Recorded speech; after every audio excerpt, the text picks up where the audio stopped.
the nation is facing a crisis in governance. We are very concerned with the various moves that are being pursued by the government, which are weakening our democratic systems, our systems of accountability and transparency, and are undermining the basic freedoms of our people. First of all, there is the use of the states of emergency, which the media should be aware has been challenged by the opposition through a motion that was filed earlier this year before the Constitutional Court. We have for a long time questioned whether the use of states of emergency as a policing tool is proper and in keeping with our Constitution. Our understanding of the Constitution is that the mechanism of a state of emergency is a last resort measure that is available to protect the state and the system of democratic governance in the country from being subverted in a crisis. It is not a tool of law enforcement or crime fighting to be used on a routine basis. We have said this repeatedly, and we have filed an action in court to seek the declaration of the court on the matter. In the meantime, various other cases have come before the court where individuals have sought redress and compensation for having been victims of long periods of detention under these states of emergency. And in one of them, the habeas corpus application by 5 individuals who had been detained for very long periods of time, the judge indicated that in his view, the use of the state of emergency by the government was indeed unconstitutional. The government appealed that ruling, and their appeal last week was struck out by the Court of Appeal for want of jurisdiction, the court ruling that there is no jurisdiction to hear an appeal in relation to the reasons for the decision made by the judge, as the order of the judge itself was not being impugned, and costs were awarded against the government in that appeal, costing Jamaican taxpayers additional money which should not have been spent. Other cases are before the courts. There was one last year, late last year, where an individual was awarded over $15 million for wrongful detention in the state of emergency. There was another one more recently where several $1 million was awarded. This misguided policy of the government is not only infringing on the basic rights of the people of Jamaica, but is exposing the taxpayers of Jamaica to unlimited financial liabilities for claims arising from this unconstitutional policy that the government has been pursuing.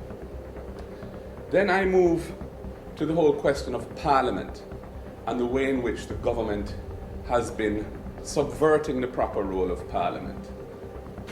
Recently, the Speaker announced that she had formed the view that the law requires reports from the Auditor General to be detained by her, essentially, in Parliament without being tabled and made available to the public for a period of 2 months, she says, so that a minister can have time to review the reports.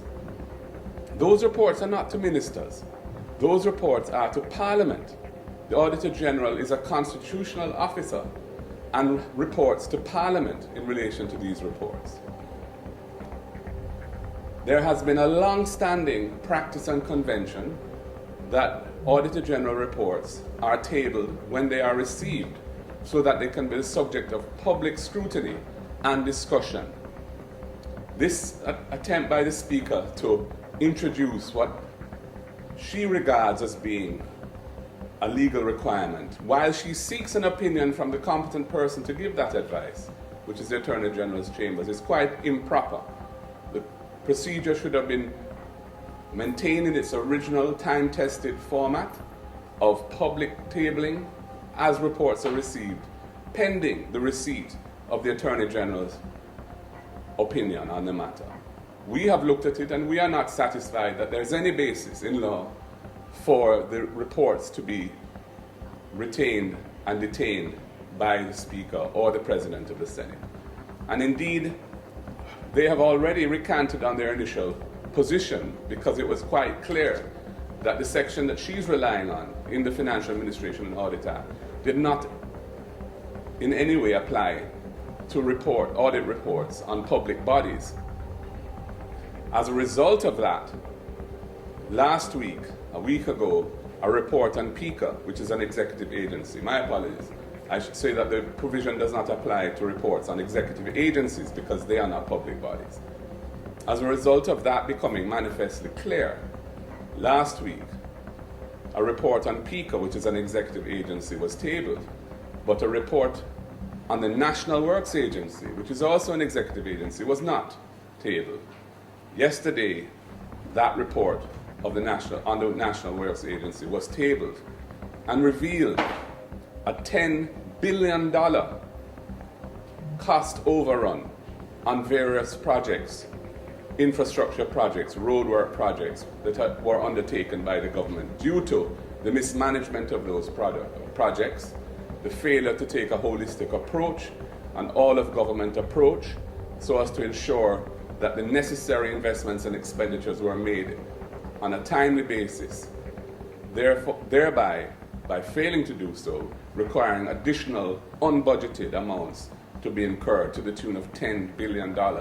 That is what the holdup of that report was about. The Integrity Commission has been under serial attack in Parliament, with the Speaker or Deputy Speaker permitting statements to be made by way of personal statements in which the individuals involved castigate the Integrity Commission in a most unseemly and inappropriate way. Furthermore, the Speaker has announced that the reports of the Integrity Commission will not be tabled, but will be sent to the Oversight Committee within Parliament, which is a committee established to review the performance and needs of the Integrity Commission as an institution, and is not supposed to be some kind of gatekeeper of the investigative reports of the Integrity Commission, which are supposed to be tabled in Parliament so that there is transparency around the subject matter and content of those reports. This approach by the government is undermining good governance in the country. It is undermining the imperative of accountability.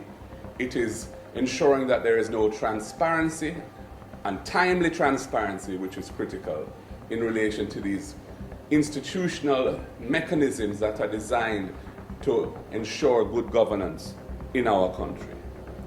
And then yesterday, out of the blue, the government tabled and passed on the same day an amendment to our Constitution, our supreme law, to facilitate a further extension of the tenure of the existing Director of Public Prosecutions, and also to facilitate a later retirement age for the Auditor General.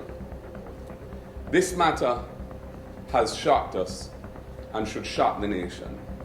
First of all, the provision which was amended, which is Section 96, subsection 1 of the Constitution, is a provision which requires consultation at the highest level between the Prime Minister and the Leader of the Opposition when it comes to the appointment of the DPP or the extension of the DPP beyond the stipulated retirement age. No consultation, no discussion took place in relation to this amendment to the Constitution, which has amended those provisions. There is a process of constitutional reform underway for months now.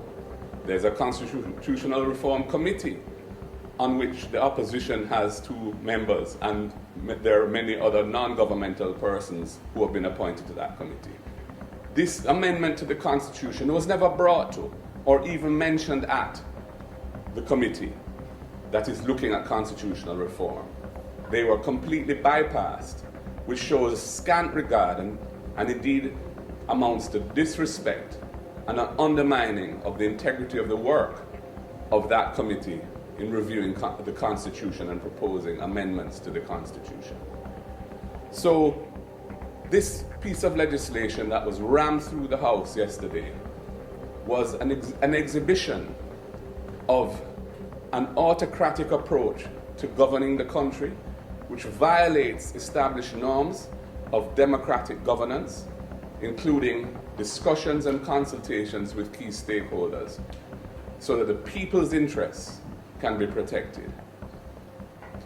The backdrop to this legislation being brought to Parliament and rushed through is that there are 6, it is reported by the Integrity Commission, 6 parliamentarians who are under investigation for the offence of illicit enrichment. Now, there is a Director of Corruption Prosecutions, which is a post that exists under the Integrity Commission Act, who has responsibility for prosecuting corruption cases in the country. But that office is subject to the overriding powers of the DPP to terminate, put an end to, or take over the conduct of any prosecution. We are very concerned that this is a backdrop in which this particular extension to the tenure of the DPP is being rammed through Parliament without consultation and without the proper processes of Parliament to ensure scrutiny of the legislation. We will be, and indeed have, commenced the process of seeking legal advice as to whether this can be challenged in court. And we will speak to that further at an appropriate time.